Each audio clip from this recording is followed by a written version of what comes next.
Good morning sir, this is my first vlog at ang topic ko is about commission.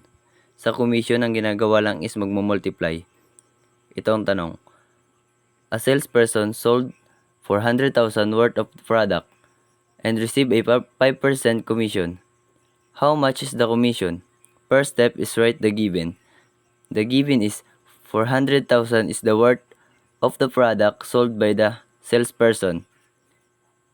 And 5% is the commission rate of the salesperson. Second step is the solution.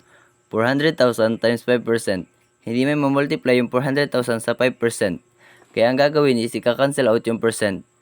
Ang ilalagay natin is 0.05. Ngayon, pwede na siyang i-multiply. 400,000 times 0.05 is equal 20,000. Paano nakuha? Paano nakuha yung 20,000? Ang unang gagawin is bibilangin natin yung kung ilan yung 0 sa 400,000. Ang 0 sa 400,000 is 5. Ngayon, isusulat muna natin yung 5 0. Tapos, 5 times 4 is equal to 20. Hindi pa yun yung final na sagot.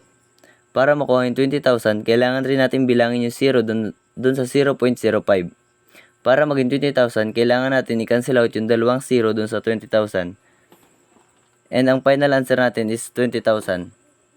Ang ginamit kong solution is yung shortcut. Yun lang sir, at maraming salamat.